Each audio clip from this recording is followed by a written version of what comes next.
her, she could say bye-bye to an easy A, B, or C. Later that afternoon, Brianna sat at the kitchen counter, slicing carrots, while her mom peeled potatoes opposite her. "At least you don't have to wonder who you'll interview," her mom said. "The oldest member of our family is Gigi. Interviewing her will be a delight." A delight?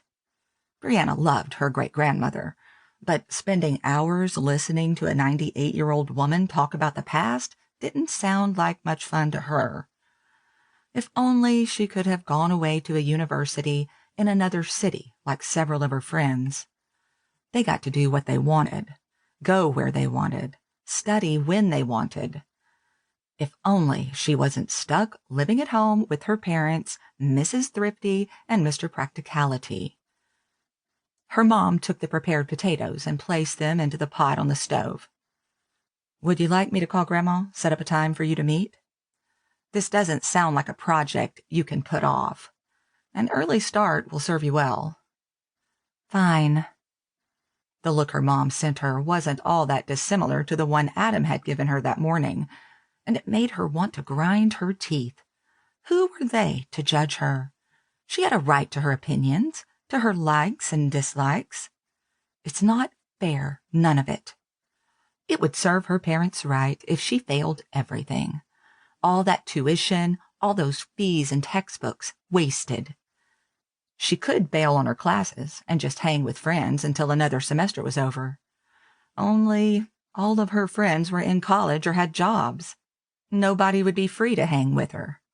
And she didn't really want to flunk her classes, nor did she want to disappoint her parents, especially not her dad. Life wasn't fair. That's what Dad would tell her if he knew her thoughts. Hadn't he said it 1,000,000 times to her already? And that wasn't all he liked to say. "You have it easy, Brianna. You don't know what hard is.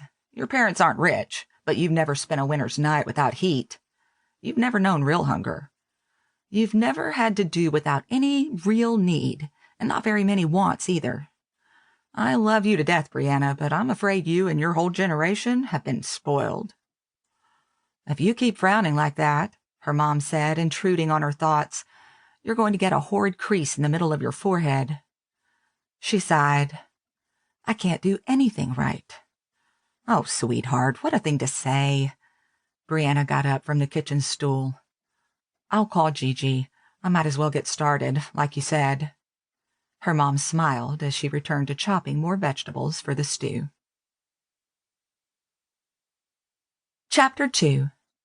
Saturday, December 6th, 1941. "Come on, Daisy. I swear, you're slow as molasses."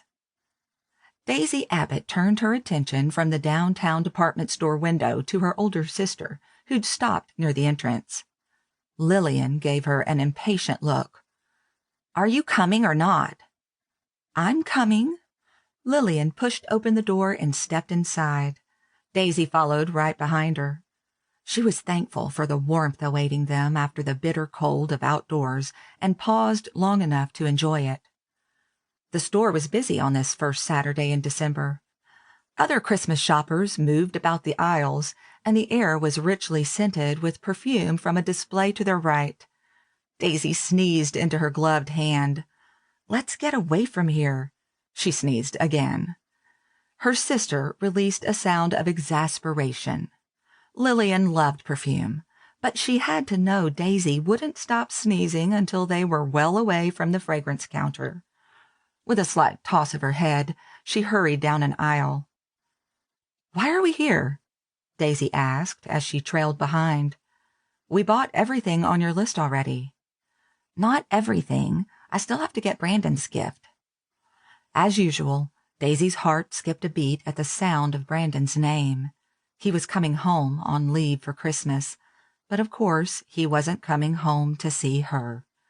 Brandon Gallagher was Lillian's boyfriend. Still, Daisy would get to see him when he came to their house. Lillian stopped at the display of men's watches. "Father prefers a gold watch, but I think silver looks better on Brandon." She looked down through the glass. "Don't you?" "Perhaps it's his blue-gray."